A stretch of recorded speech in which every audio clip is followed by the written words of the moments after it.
Hi, everybody. Hey, it's a Friday, so let me get this out of the way to begin with. If you like Prayerful Pause of the Pastor and you'd like to contribute either prayer or some monetary gift, please do. We'd appreciate the support, and you can contact us through information on the end of this video. So this is being broadcast in real time on Friday, May 6th, and so it's the Friday before Mother's Day. And I've been doing a little research, and I just thought I'd share with you because I find it really fascinating. If you want to read this on your own or learn more, go to the History Channel, history.com, and look up Mother's Day, history and origin. I'm going to read some, and I'm just going to tell you summarize some of it. But Mother's Day, it says, has been observed throughout history since ancient times, which I did not know. The ancient Greeks and Romans held festivals in honor of the mother goddesses. But the clearest modern precedent for Mother's Day is the early Christian festival known as Mothering Sunday, which I'd never heard of before. It used to be a major tradition in the United Kingdom and in parts of Europe. I don't know if it still is or not. But this celebration fell on the fourth Sunday in Lent and was originally seen as a time when the faithful would return to their mother church, the main church in the vicinity of their home, for a special service. But over time, Mothering Sunday tradition shifted to a more secular holiday where children would present their mothers with flowers and other tokens of appreciation.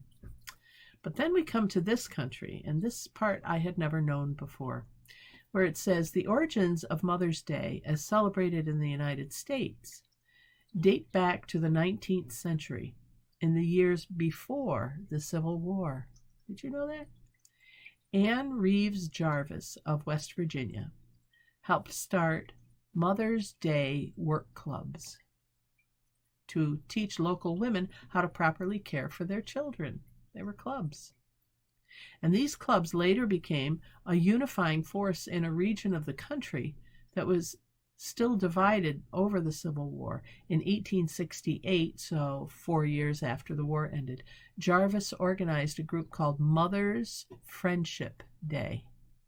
That's Mother's plural, M-O-T-H-E-R-S apostrophe, Mother's Friendship Day, at which mothers gathered with former Union and Confederate soldiers to promote reconciliation. Leave it to the mothers, right? Another precursor to Mother's Day came from the abolitionist and suffragette Julia Ward Howe. America the Beautiful. In 1870, Howe wrote the Mother's Day Proclamation, a call to action that asked mothers to unite in promoting world peace. Oh, boy, couldn't we use that now? And in 1873, she campaigned for a Mother's Peace Day to be celebrated every June 2nd. Well, other early Mother's Day pioneers included Juliet Calhoun Blakely, a temperance activist who inspired a local Mother's Day in Albion, Michigan in the 1870s. The duo of Mary Towles Sassine and Frank Herring, meanwhile, both worked to organize a Mother's Day in the late 19th and early 20th century, and in fact, some have called Herring the father of Mother's Day. Now, Anna Jarvis turned Mother's Day into a national holiday. The official Mother's Day holiday arose in the 1900s as a result of the efforts of Anna Jarvis, the daughter of Anne Reeves Jarvis. And following her mother's 1905 death, Anna Jarvis conceived of Mother's Day as a way of honoring the sacrifices that mothers make for their children. After gaining financial backing from a Philadelphia department store, it says, owner John Wanamaker, in May of 1908, organized the first official Mother's Day celebration at a Methodist church in Grafton, West Virginia. That same day also saw thousands of people attend a Mother's Day event at one of Wanamaker's retail stores in Philadelphia. So following the success of the first Mother's Day, Jarvis, who interestingly, I think, remained unmarried and childless her whole life, resolved to see her holiday become recognized. And she started a whole campaign, a national campaign, a massive letter writing campaign to newspapers and prominent politicians urging the adoption of a special day honoring motherhood. By 1912, many states, towns, and churches had adopted Mother's Day as an annual holiday. And Jarvis had established the Mother's Day International Association to help promote her cause.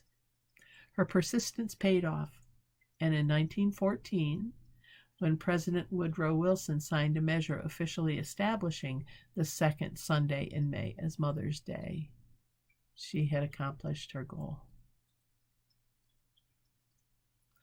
She went on, of course, to decry the commercialization of Mother's Day, and I'm not always sure how to define motherhood these days. It's obviously being a mother, having a mother, appreciating mothers. I do recognize that. But I'm also really mindful of the fluidity of our gender assignments and our gender roles now. And I know of many men who were very mothering of children, of other adults. They're just terrific mothers in that sense. But then when we think of mothers, do we only think of being gentle and kind? I mean, mothers I know have been really strong and forceful and protective. And so what is the difference with mothers and fathers in that regard? I don't know. I'm still working on that one. But I thought that I would share this with you and say a happy Mother's Day to all of you who are mothers or are mothering someone, are nurturing someone, birthing something new. And I hope you have a wonderful weekend. Regardless of whatever the weather might be where you are, just center in the fact that